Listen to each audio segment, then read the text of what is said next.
Hey guys, Hi. I'm writing from South Africa, where a club in my area recently banned the consumption of alcohol on the golf course. And said the course marshal will kick you off the grounds if you're found with alcohol beverages on the golf course. Granted, they are going for a classier vibe, and for the context, this comes after allegedly £5,000 worth of damage was caused when they hosted a golf day and some of the players got way too drunk and messed up the golf course. What are your thoughts on this?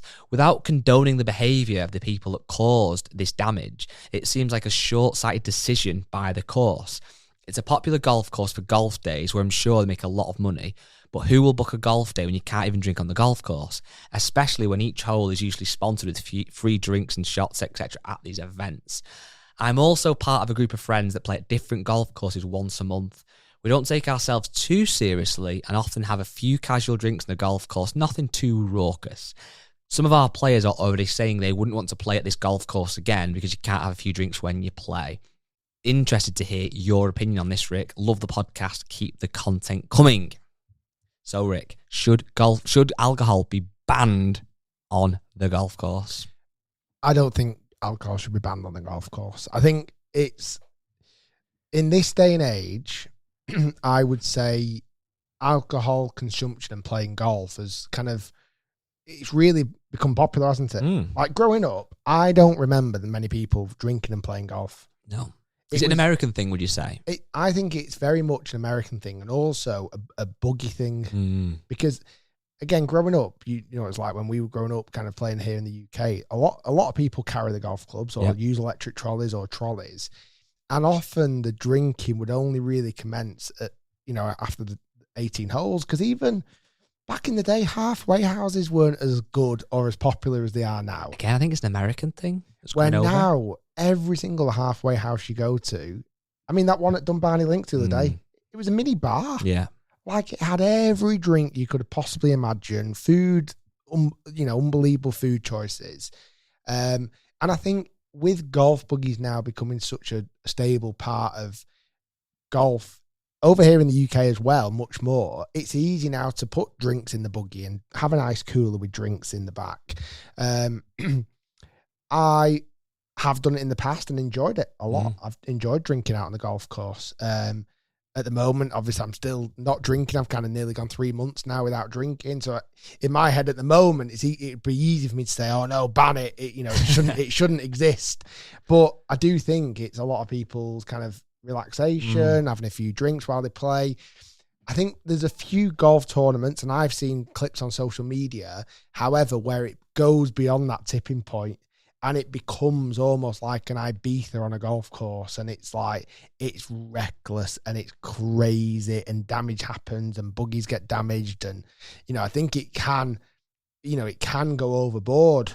And listen, I've been guilty of that in the past. Obviously, the video with Bob the Sports drinking Guinness all the way around for 9 holes. And after 9 holes, you start to make some choices that you probably wouldn't do sober. You hit a 7-9 rather than 8 iron. Exactly.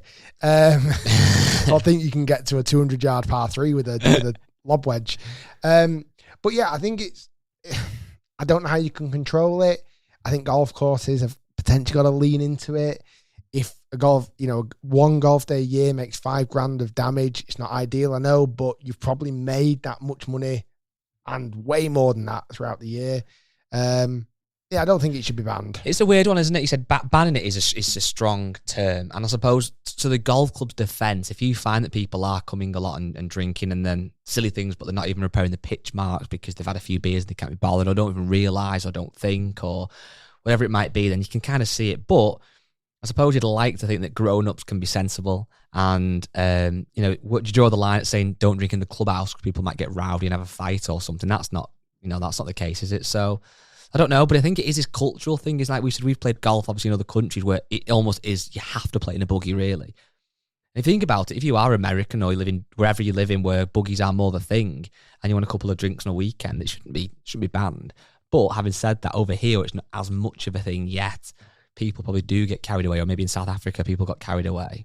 Yeah. It's a tough one, isn't it? It's definitely become more popular. I mean, the other thing, though, as well, is I know it sounds silly, but like driving a buggy.